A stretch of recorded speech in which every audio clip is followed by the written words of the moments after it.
Hi all and welcome to Piker's Reefs. Have you ever had to move your tank, transfer stock to another tank, do home renovations around your tank, or maybe even had a baby? Felicity has. She did this all at once. Sit back and watch as we listen to Felicity's journey through her reef.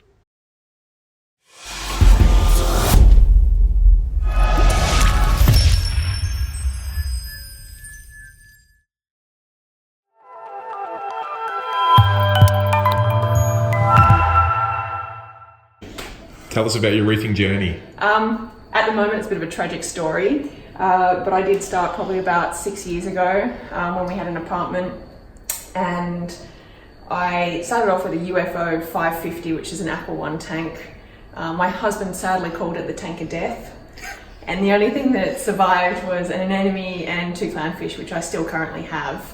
And that tank probably started 10 years ago, so I've only really started reefing properly, knowing half of what I should know, probably 5 years ago when I got a Cade, and that's a HL 800, so it's 80 by 60 by 60, which was sort of a massive upgrade from what I did have.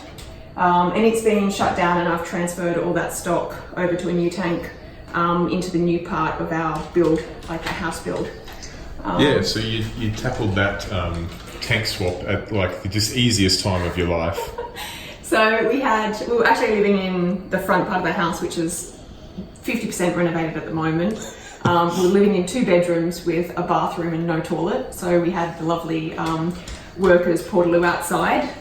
And so tried to maintain a tank, a frag tank, and a renovation going on at the same time. Oh, and something else. Oh, yeah, and so also being completely pregnant and having absolutely horrible morning sickness.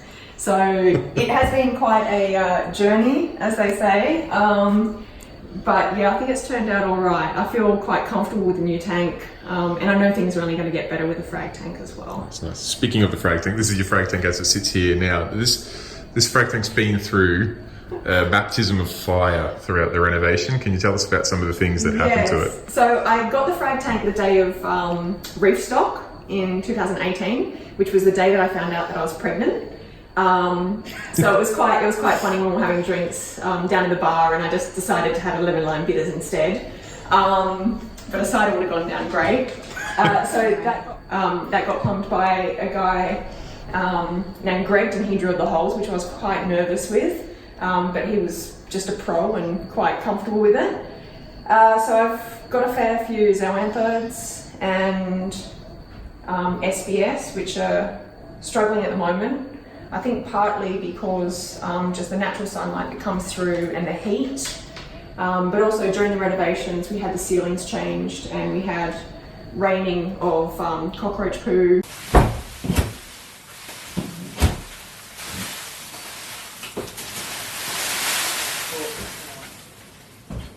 And concrete dust and paint fumes and everything you can imagine. So you had basically sawdust, paint fumes, concrete dust, cockroach poo. Yeah. You had limited gas exchange because you had the tanks covered up a little bit for a while there too. Yeah, so we had them completely covered with plastic and taped down to try and avoid them being contaminated.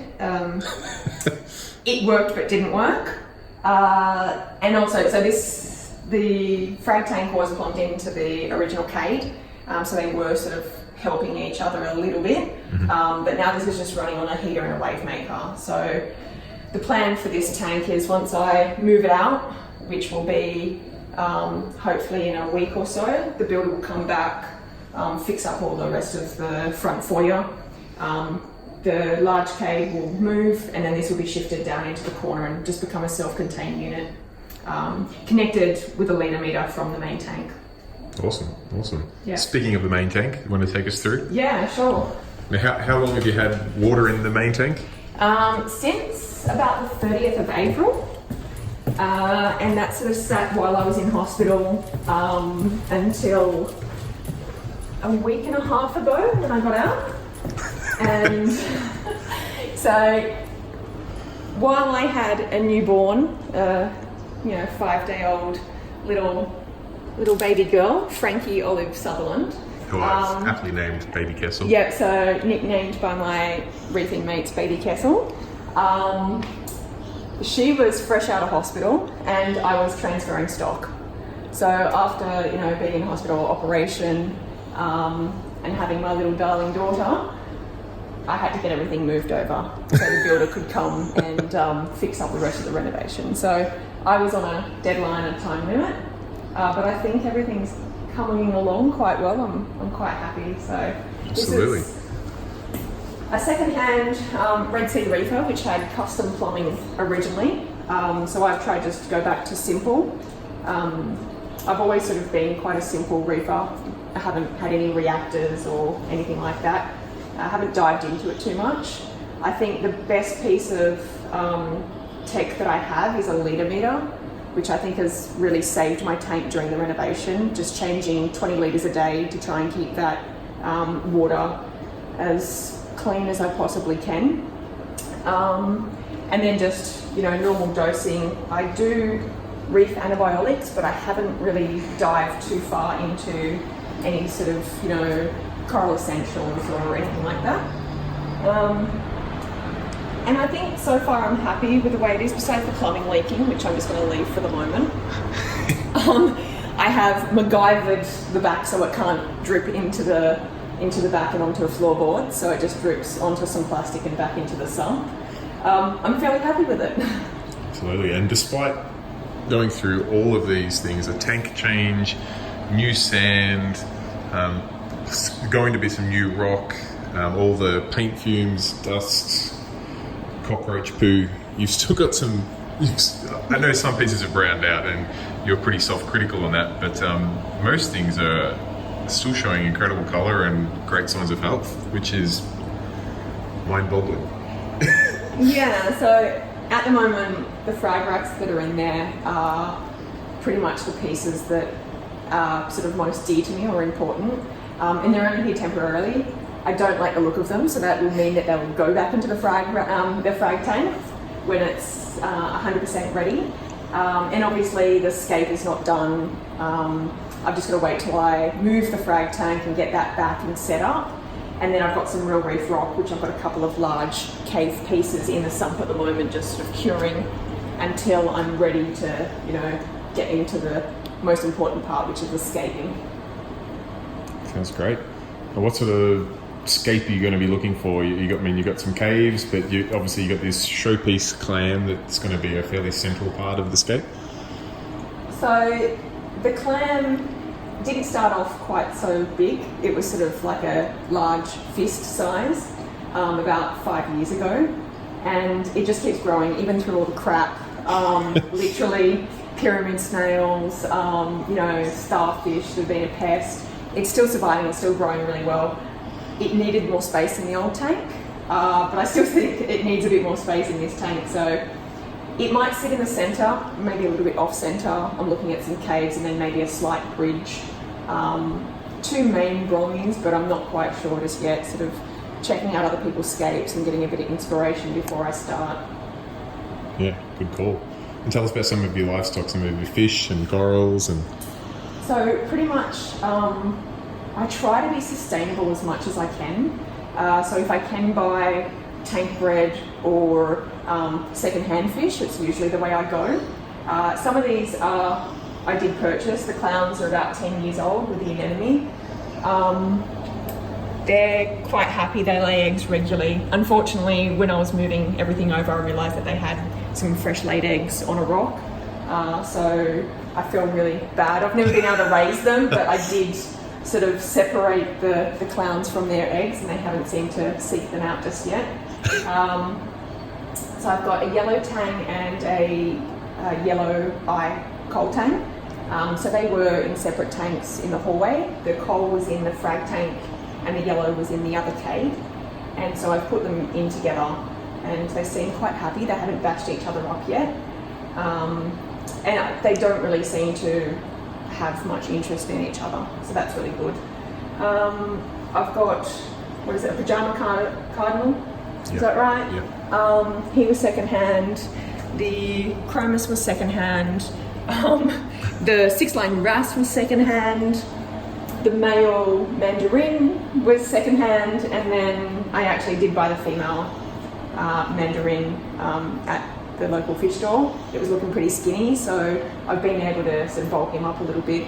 And I was actually quite concerned that putting them into a new tank that there wouldn't be enough food for them, but they're surviving quite well on frozen food. So yeah, pretty happy with that.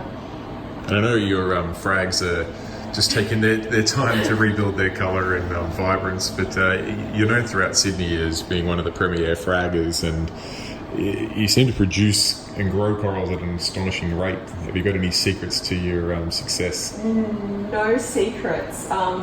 Even when my tank was running at its best, I just was, instability was the biggest problem I had. I have alp swings like you wouldn't believe. I could be 8 at one day and 7 at the next day, and then back up to 10.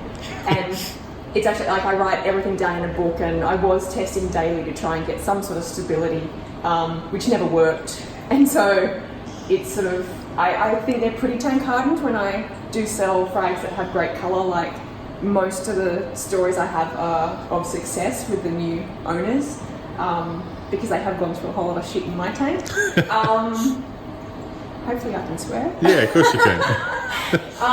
But yeah, I enjoy it, and I think that's where reefing needs to be, is everyone frags, and everyone should frag and share frags and sell frags and sort of, keep your finances in your sort of like, your tank.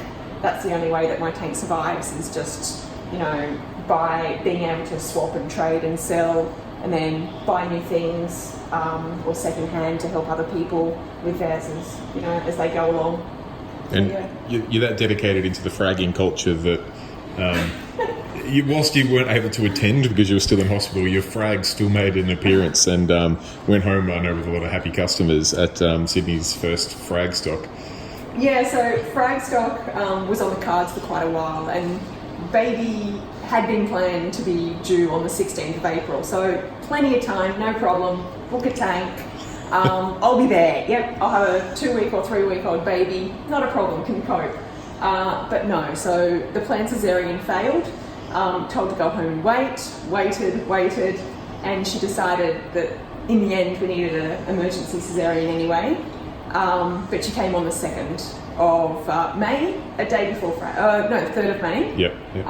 A day before frag stock. So some fantastic reefing friends, Sam Cooner and Sam Parker, the man himself, came over, picked up the frags for me, and Sammy manned the tank and was able to sell some frags. So. And he did well. He did very well. Yeah, and then also they were very generous, and I went in the draw for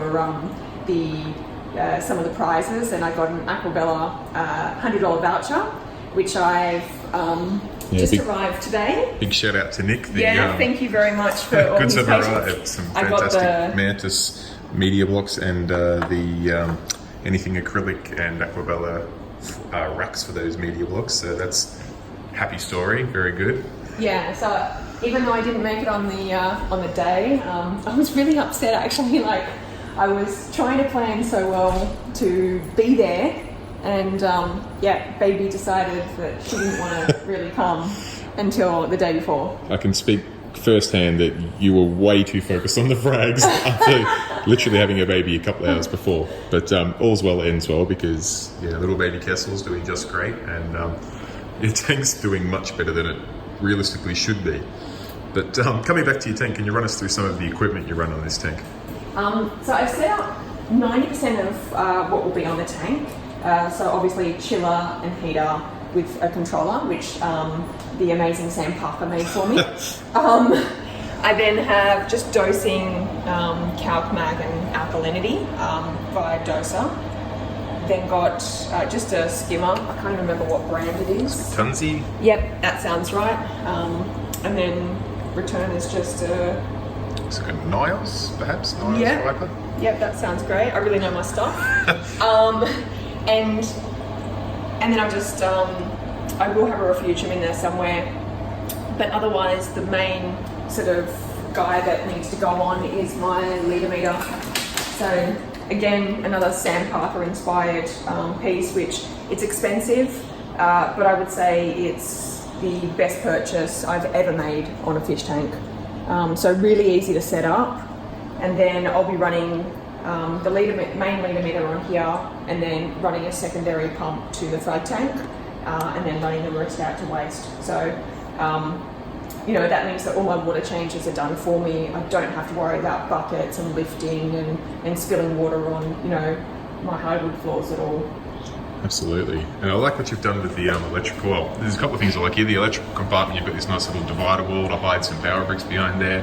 You've got the DJ style switches at the front so you can switch things on and off easily. You managed to fit your chiller and dosing in there. And then I really love that you've used the factory RO chamber, which is sort of known for being much too small for a tank this size. You've managed to use that as a nice sort of storage to put your dosing elements, which is quite clever. Yeah, and I think I've just got an ATO from SpectraPure, Yep. and so that will be linked up, and I don't need an RO compartment in their tank itself. So that's just Sure. And that's because that can move the RO water from a great distance. It doesn't have to be right at the tank. So I think my RO reserve is probably about 15 metres away, and that just allows me to top up a 100-litre drum and not have to worry about it for a while, and then just pump it straight into the tank. So I haven't used that one yet, but What have you been doing? Simple. I know. I know, I've been a bit slack. I haven't set up everything as yet, but I think 2 days ago there was 90% of the equipment on the floor, and my lovely husband, who is just been a gem. Big shout out to Alex. He's a good bloke. Yeah, so even though the tank shouldn't be the main important focus, he's been quite considerate and understands how much love, passion and time I put into it. So he's been quite willing to take on the messy house just for the tank setup. Big shout out to Alex and also every one of those understanding reefing widows and yeah, exactly. Yeah. So my husband has no interest in the tank whatsoever, but he's slowly learning what a skimmer cup is, and to switch on the RO for me and feed the fish. So we're slowly making baby steps to get him more involved. That's great. Now you run Kessels on this tank? So I've got the tuna blues. On the old tank I only had 2, but I've got 3 on this one. But just trying to work out, the hard part is how do you make it look neat with the gooseneck. So still, most of the equipment is just put up, so it's up there at the moment, and it's functioning. So there'll be a bit more work done to try and make obviously the second 2 look a little bit neater, but they're on. They're lighting the tank. Always good. Well, it's an amazing journey. You obviously had a lot of stability with your tank for a long time, and then you decided to get 10 years worth of instability out all in probably a 6-month period. So tip my hat to you. That's an amazing challenge. I think most of us would probably consider packing it all up if we had to deal with a third of the challenges you've dealt with. So amazing shout out to you and respect for seeing it through all of those challenges and still having such an amazing tank to this day. Yeah, and I don't think I could have done it without 3 really good reefing mates which have come over, they've helped, they've come and put in plumbing and helped out with baby Kessel, as she's known from them. Her name's Frankie, but baby Kessel